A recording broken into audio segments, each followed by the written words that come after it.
नमस्कार दोस्तों, स्वागत है आपका हमारे YouTube चैनल मिस्टर टीचर में। आज हम इतिहास के उन पन्नों को पलटेंगे जहां क्रांति की चिंगारियां भड़क रही थीं। हम बात करेंगे 1897 से 1917 के उस दौर की जिसने भारत की आज़ादी की नींव रखी। बिल्कुल। और ये वो दौर था जब भारत अलग अलग तरीकों से अपनी आज़ादी के लिए लड़ना सीख रहा था। हाँ, कहीं सशस्त्र क्रांति की तैयारी थी तो कहीं अखबारों के जरिए चेतना जगाई जा रही थी। जी। और हमारी ये सारी जानकारी प्रसिद्ध किताब ल्यूसेंट सामान्य ज्ञान पर आधारित है, जो एसएससी, रेलवे और पीसीएस जैसी परीक्षाओं के लिए बहुत जरूरी है। हाँ, ये किताब तो हर परीक्षार्थी के लिए एक तरह सा गीता है। बिल्कुल। मिस्टर टीचर पर हमारा मकसद भी यही है कि आपको सिर्फ जानकारी न मिले बल्कि हर विषय की गहरी समझ मिले। तो चलिए शुरू करते हैं भारतीय स्वतंत्रता संग्राम के सबसे रोमांचक अध्यायों में से एक का सफर। जी, हम 1897 में प्लेग कमिश्नर की हत्या से लेकर 1917 के चंपारण सत्याग्रह तक हर बड़ी घटना का विश्लेषण करेंगे। तो तैयार हो जाइए। तो चलिए अपनी पहली कहानी की तरफ बढ़ते हैं। हमारी कहानी शुरू होती है 1897 के पूना से। जी, शहर में उस वक्त प्लेग फैला हुआ था, बहुत ही भयानक स्थिति थी। लेकिन कहते हैं कि बीमारी से भी ज्यादा भयानक था एक अंग्रेज अधिकारी रैंड, उसकी ज्यादतियां। हाँ, लोगों के घरों में घुस जाना, बदसलूकी करना, गुस्सा तो था ही लोगों में। और इसी गुस्से की आग में जल रहे थे चापेकर बंधु दामोदर और बालकृष्ण। उन्होंने फैसला किया कि इस जुल्म का बदला लेना ही होगा। और फिर आई वो रात 22 जून 1897 की। चापेकर बंदियों ने अत्याचारी रैंड और उसके साथी लेफ्टिनेंट एयर्स्ट को गोली मारकर हमेशा के लिए खामोश कर दिया। ये घटना कितनी महत्वपूर्ण थी, इसका असर क्या हुआ? ये बहुत महत्वपूर्ण है। ये भारत में पहली राजनीतिक हत्या थी जिसने अंग्रेजी हुकूमत को हिलाकर रख दिया।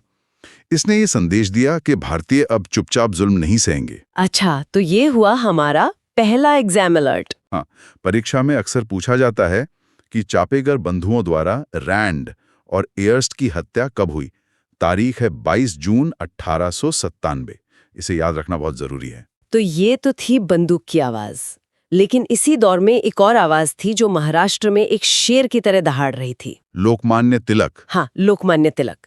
उन्होंने समझा कि सोए हुए भारत को जगाने के लिए सिर्फ राजनीति काफी नहीं है। बिल्कुल, उन्हें लोगों को जोड़ना था और इसके लिए उन्होंने अखबार और उत्सव दोनों का इस्तेमाल किया। गणपति और शिवाजी उत्सव, है ना? जी, लोगों को एकजुट करने और उनमें देशभक्ति की भावना जगाने के लिए ये एक मास्टर स्ट्रोक था। और उनका अखबार केसरी, उसमें तो वो अंग्रेजों के खिलाफ इतना तीखा लिखते थे। हाँ, कि उन्हें कई बार जेल जाना पड़ा।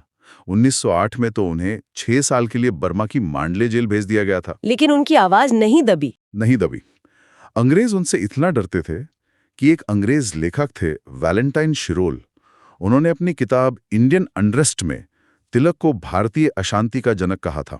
भारतीय अशांति का जनक, वाह, ये तो बहुत बड़ा एग्जाम अलर्ट है। जी, ये सवाल कई बार पीसीएस और एसएससी की परीक्षाओं में आया है। चलिए अब अगली कड़ी की ओर बढ़ते हैं।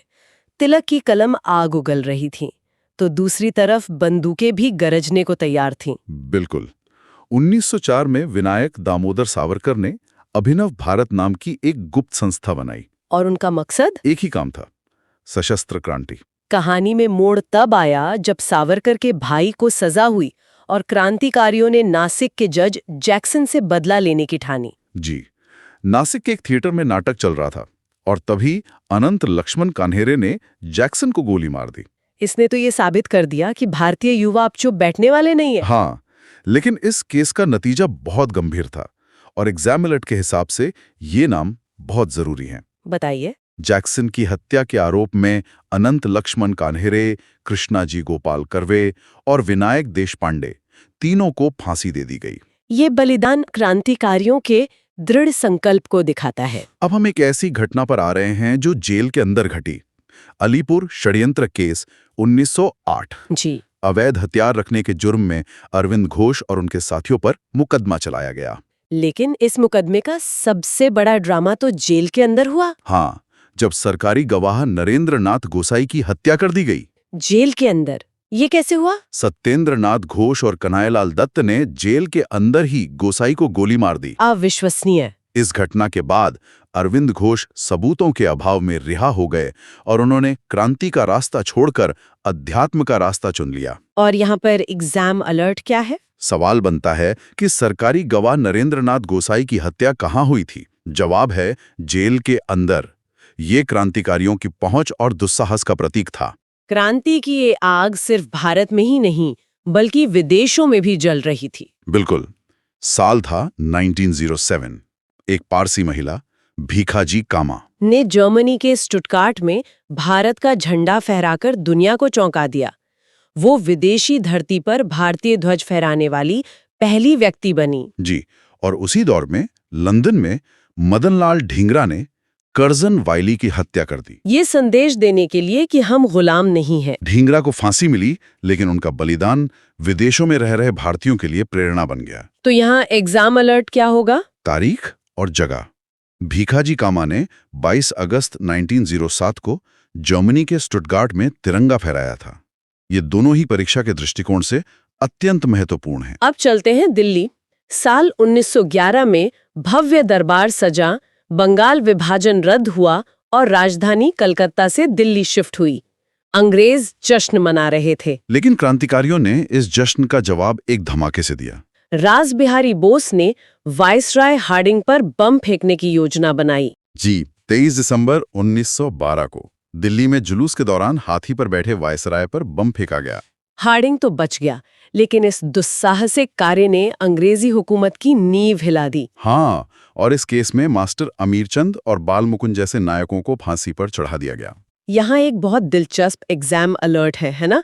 तारीखों को लेके। जी, राजधानी शिफ्ट करने की घोषणा 1911 में हुई, लेकिन 1 अप्रैल 1912 को दिल्ली आधिकारिक रूप से भारत की राजधानी बनी। ये तारीखें अक्सर कंफ्यूज करती हैं। अब भारत से हजारों मील दूर अमेरिका चलते हैं। बात करते हैं गदर पार्टी की। अमेरिका के सैन फ्रांसिस्को में लाला हरदयाल के नेतृत्व में गदर पार्टी की स्थापना हुई। और इनका मकसद भी साफ था। हाँ, सशस्त्र क्रांति द्वारा भारत को आजाद कराना। उन्होंने गदर नाम का एक अखबार निकाला, जिसके पहले पन्ने पर हमेशा लिखा होता था अंग्रेजी राज का कच्चा चिट्ठा। जी, यह अखबार पहले उर्दू में और बाद में गुरमुखी में छपा, जिसने विदेशों में बसे भारतीयों में आग लगा दी। इस संगठन के बारे में एग्जाम अलर्ट के लिए क्या याद रखना चाहिए? ये याद रखें कि गदर पार्टी के संस्थापक अध्यक्ष सोहन सिंह भाकना थे। लाला हरदयाल इसके एक प्रमुख नेता थे, लेकिन अध्यक्ष सोहन सिंह भाकना थे। ये अंतर समझना महत्वपूर्ण है। अब एक बहुत ही दर्दनाक कहानी पर आते हैं। उन भारतीयों की कहानी जो बेहतर भविष्य की तलाश में निकले थे, लेकिन उन्हें त्रासदी मिली। कोमागाटा मारू की त्रासदी। हाँ, 1914 में गुरदित सिंह ने 351 भारतीयों को लेकर एक जापानी जहाज कोमागाटा मारू कनाडा के लिए रवाना किया। लेकिन कनाडा सरकार ने उन्हें उतरने नहीं दिया और जहाज वापस भारत भेज दिया गया। और जब ये जहाज कलकत्ता के बजबज बंदरगाह पर पहुंचा तो वहां क्या हुआ? पुलिस ने तलाशी के नाम पर गोलियां चला दी। इस संघर्ष में 18 यात्री मारे गए। ये तो अंग्रेजों की क्रूरता का बहुत बड़ा सबूत था। जी, और एग्जाम अलर्ट के लिए तारीख और जगह महत्वपूर्ण है। ये जहाज 26 सितंबर 1914 को हुगली के बजबज बंदरगाह पहुंचा था, जहां यह संघर्ष हुआ। हम एक नए मोड़ पर आते हैं। पहला विश्व युद्ध चल रहा था और तब तिलक और एनी बेसेंट ने तय किया कि अब भारत को होम रूल यानी स्वशासन चाहिए। हाँ, अब लड़ाई का तरीका बदल रहा था। तिलक ने पुणे में और एनी बेसेंट ने मद्रास में अपनी अपनी होम रूल लीग की स्थापना की। तिलक का नारा गूंज उठा, स्वराज मेरा जन्म सिद्ध अधिकार है और मैं इसे लेकर रहूंगा। और एनी बेसेंट ने अपने अखबारों न्यू इंडिया और कॉमनवेल्थ से इसका प्रचार किया। जी, यहाँ एक रोचक तथ्य है कि गोखले की सर्वेंट्स ऑफ इंडिया सोसाइटी को इसमें भाग लेने की अनुमति नहीं थी। अच्छा। और एग्जाम अलर्ट, एनी बेसेंट ने सितंबर 1916 में मद्रास के अडयार में होम रूल लीग की स्थापना की थी। साल 1916 एक और बड़ी घटना लेकर आया। लखनऊ में एक महामिलन हुआ। हाँ, कांग्रेस का अधिवेशन ये ऐतिहासिक था। क्यों, क्या हुआ था इसमें? क्योंकि यहाँ कांग्रेस के नरम दल और गरम दल जो सालों से अलग थे, वो फिर से एक हो गए। और सिर्फ इतना ही नहीं, तिलक और जिन्ना के प्रयासों से कांग्रेस और मुस्लिम लीग के बीच भी समझौता हुआ। इस एकता ने तो अंग्रेजों के खिलाफ आंदोलन को एक नई और मजबूत दिशा दी होगी। बिल्कुल, ये भारतीय राजनीति में एक मील का पत्थर था। और एग्जाम अलर्ट, 1916 के लखनऊ अधिवेशन के अध्यक्ष अंबिका चरण मजूमदार थे। ये नाम परीक्षाओं में अक्सर पूछा जाता है। और अब उस व्यक्ति का आगमन होता है जो भारत की आजादी का सबसे बड़ा चेहरा बनने वाला था, चंपारण सत्याग्रह। गांधी युग का आरंभ। हाँ, एक किसान राजकुमार शुक्ल के कहने पर गांधी जी बिहार के चंपारण पहुंचे। वहां किसानों को अपनी जमीन के 3/20 हिस्से पर नील की खेती करने के लिए मजबूर किया जाता था। इसी को तिनकठिया प्रथा कहते थे, है ना? जी, गांधी जी ने यहाँ भारत में सत्याग्रह का अपना पहला सफल प्रयोग किया। अंग्रेजों को झुकना पड़ा और तिनकठिया प्रथा समाप्त कर दी गई। ये तो एक बहुत बड़ी जीत थी। हाँ, ये गांधी युग की शुरुआत थी और एग्जाम अलर्ट में तिनकठिया पद्धति को समझना जरूरी है।